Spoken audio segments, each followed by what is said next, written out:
Salut tout le monde, alors j'espère que ça va aujourd'hui. On se retrouve ensemble pour parler en fait d'une douleur cervicale, ou d'une douleur de cou. Donc pour ceux qui sont nouveaux sur la chaîne, ce que je vous conseille de faire tout simplement en fait, c'est de vous abonner en cliquant sur la petite cloche en bas à droite de votre écran.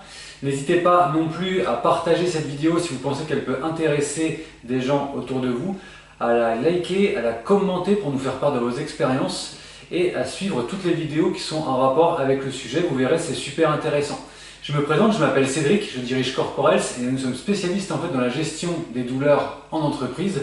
Et c'est par ce biais-là en fait que tous les jours, ou du moins relativement souvent, je donne des conseils, des exercices, des bonnes pratiques à faire quand on a des douleurs pour gérer un petit peu ce que vous pouvez ressentir en télétravail ou au bureau, parce que c'est vrai qu'avec le contexte actuel, il y a beaucoup de télétravail qui se met en place et déjà qu'en fait la position prolongée devant l'écran n'est pas très bonne.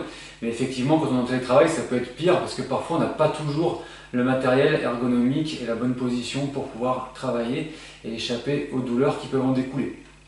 Pour en revenir en fait à notre douleur cervicale, je vous rappelle en fait que sur la colonne, que ce soit au niveau cervical, dorsal ou lombaire, on a 33 vertèbres. Au niveau de votre cou, vous avez 7 vertèbres qui permettent en fait une grande mobilité. Ça veut dire que vous pouvez bouger en fait votre cou en flexion, en extension, sur les côtés gauche ou droit, et en inclinaison gauche ou en inclinaison droite. Et l'amplitude de mouvement est assez grande. Et autour en fait de ces vertèbres-là, il y a plein de structures, comme les muscles, qui vous permettent en fait un petit peu de pouvoir justement bouger cette colonne, les ligaments, qui sont des structures en fait qui servent à maintenir en fait l'articulation, les vaisseaux, artères et veines, qui vous permettent en fait la circulation de votre sang, les nerfs qui commandent eux les différentes fonctions musculaires, respiratoires, digestives de votre corps. Et entre ces vertèbres cervicales, si vous voulez, vous avez ce qu'on appelle les disques intervertébraux.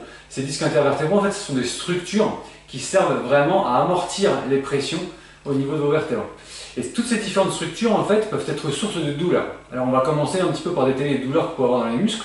Ça peut être de simples tensions musculaires, ça peut être un torticolis. On a souvent en fait au réveil, ou vous savez en fait quand on est en voiture, qu'on roule les fenêtres ouvertes et qu'on se prend vraiment le courant d'air dans le cou, souvent on peut avoir un petit torticolis qui s'ensuit. Vous pouvez aussi être victime en fait de contractures qui correspondent en fait à une contraction plus ou moins durable et involontaire de votre muscle et qui peut provoquer des petites raideurs, notamment suite à un coup que vous pouvez prendre ou une crampe par exemple.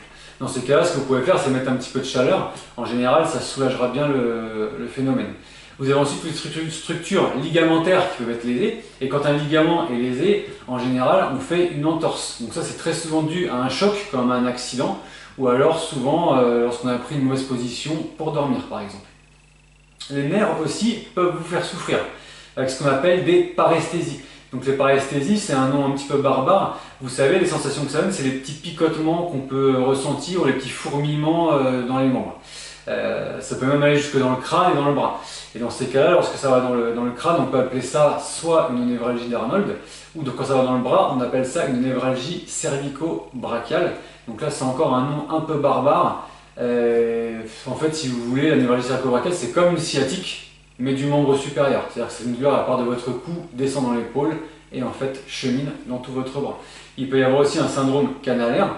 C'est le même principe que la névralgie cervico-brachiale, sauf que le problème ne vient pas de vos cervicales, mais de canaux formés par des os, des muscles qui sont un peu inextensibles et qui peuvent comprimer, si vous voulez, certaines structures comme les nerfs, les artères et les veines et vous donner les fameux symptômes dont on vient de parler. Il peut y avoir aussi le disque qui peut être lésé, donc le disque intervertébral qui se situe donc entre vos vertèbres et qui amortit un petit peu les chocs. Lui, il est souvent lésé suite à un traumatisme ou suite le plus souvent à une usure, mais c'est très souvent une combinaison des deux en fait, c'est-à-dire qu'on subit plein de petits micro-traumatismes en faisant du sport, en ayant des accidents de voiture, en prenant des positions prolongées, etc. Donc ça favorise en fait l'usure naturelle du disque, et dans ces cas-là, le disque peut se déformer, et la déformation en fait du disque peut parfois donner une hernie discale qui, elle, va comprimer la racine nerveuse qui sort à l'étage correspondant, et donc du coup vous allez avoir une douleur qui va correspondre à tout le trajet de la racine comprimée. Vous avez aussi les articulations qui peuvent être aussi un petit peu lésées en fait pour les douleurs cervicales, notamment avec de l'arthrose. L'arthrose en fait c'est ce qu'on appelle une dégénérescence de l'articulation avec une usure prématurée du cartilage, c'est-à-dire qu'en fait le cartilage s'use complètement et du coup il n'y a plus rien en fait pour amortir la pression entre les os et du coup c'est vraiment du frottement directement os contre os. C'est pour ça qu'on dit que l'articulation dégénère. Vous pouvez avoir aussi des douleurs qui sont liées à des origines qu'on appelle tumorales. Là c'est autre chose, on ne va pas le développer parce que c'est beaucoup plus grave, c'est pas ça qui nous intéresse maintenant. Donc tout ce que vous avez pu voir, c'est qu'en fait il existe vraiment beaucoup de types de douleurs au niveau des cervicales et c'est pas facile de faire le tri. Et c'est pour ça que j'espère que cette vidéo en fait elle vous aura aidé à y voir un petit peu plus clair. Et si vous le désirez en savoir plus, n'hésitez pas à consulter la vidéo sur les douleurs cervicales que faire ou les autres vidéos qui peuvent proposer en fait des exercices pour soulager efficacement vos douleurs. Si vous avez un doute quant à une douleur, si quelque chose vous turlupine un petit peu, vous ne savez pas trop quoi faire, n'hésitez surtout pas à consulter votre médecin qui vous éclairera en fait sur le sujet et vous fera passer des examens complémentaires s'il le juge nécessaire. N'hésitez pas non plus à vous abonner en fait à notre groupe Facebook sur le télétravail. Le lien, vous le trouverez dans les commentaires ci-dessous. Et surtout, n'oubliez pas, prenez soin de vous. À bientôt!